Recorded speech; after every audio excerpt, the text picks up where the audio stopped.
मुझे थोड़ा सा पानी पिला दे। उसके चेले नगर से भोजन मोल लेने गए थे। तू यहूदी है और मैं एक सामरी, तो फिर क्यों मुझसे पानी मांगता है? यहूदी सामरियों के प्याले और प्यालियों से नहीं खाते पीते थे। अगर तू परमेश्वर के वरदान को जानती और उसे जो तुझसे पानी मांग रहा है तो तू उससे मांगती और वो तुझे जीवन का जल देता। हे प्रभु, तेरे पास पानी निकालने को कुछ भी नहीं और कुआं गहरा है, फिर वो जीवन का जल कहाँ से लाएगा? हमारे पिता याकूब ने हमें ये कुआं दिया और आप ही अपनी संतान और अपने पशुओं समेत इसमें से पिया। तो क्या तू हमारे पिता याकूब से बड़ा हो गया? जो कोई ये जल पिएगा वो फिर प्यासा होगा, परंतु जो कोई उस जल से पिएगा जो मैं उसे दूंगा वो फिर अनंत काल तक प्यासा ना होगा। जो जल मैं उसे दूंगा वो उसमें एक सोता बन जाएगा जो अनंत जीवन के लिए उमड़ता रहेगा और उन्हें अनंत जीवन देता रहेगा।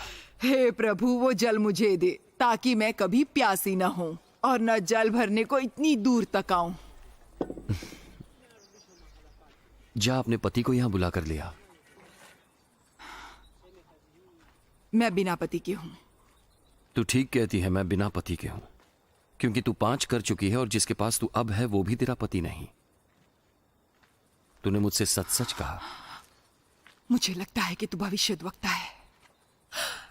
हमारे बाप दादाओं ने इसी पहाड़ पर आराधना की और तुम कहते हो कि वो जगह जहां आराधना करनी चाहिए यरूशलेम है। मेरी बात का विश्वास करना रे कि वो समय आता है कि तुम न तो इस पहाड़ पर पिता की आराधना करोगे न यरूशलेम में। तुम जिसे नहीं जानते उसकी आराधना करते हो और हम जिसे जानते हैं उसकी आराधना करते हैं, क्योंकि उद्धार यहूदियों में से ही है।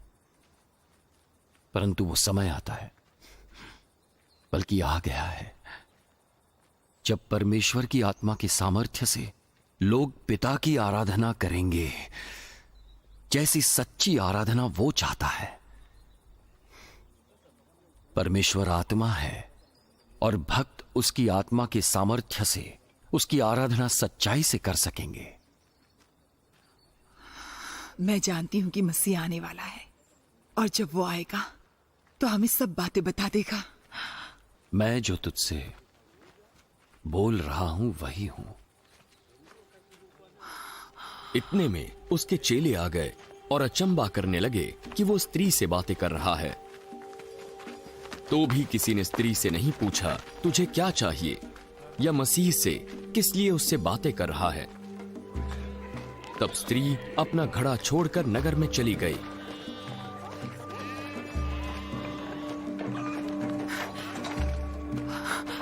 आओ, एक व्यक्ति को देखो जिसने सब कुछ मैंने किया मुझे बता दिया। कहीं यही तो मसीह नहीं है? तो वे नगर से निकलकर उसके पास आने लगे। इस बीच उसके चेलों ने यीशु से ये विनती की, हे रब्बी, कुछ खा लो। पर उसने उनसे कहा, मेरे पास खाने के लिए ऐसा भोजन है जिसे तुम नहीं जानते। तब चेलों ने आपस में ये प्रश्न किया, क्या कोई उसके लिए कुछ खाने को लाया है? मेरा भोजन यह है कि अपने भेजने वाले की इच्छा के अनुसार चलूं और उसका काम पूरा करूं। क्या तुम नहीं कहते कि कटनी होने में अभी 4 महीने पड़े हैं? देखो, मैं तुमसे कहता हूं, अपनी आंखें उठाकर खेतों पर दृष्टि डालो कि वे कटनी के लिए पक चुके हैं। काटने वाला मजदूरी पाता है और अनंत जीवन के लिए फल बटोरता है, ताकि बोने वाला और काटने वाला दोनों मिलकर आनंद करे। यहां वो कहावत ठीक बैठती है, बोने वाला और है और काटने वाला और।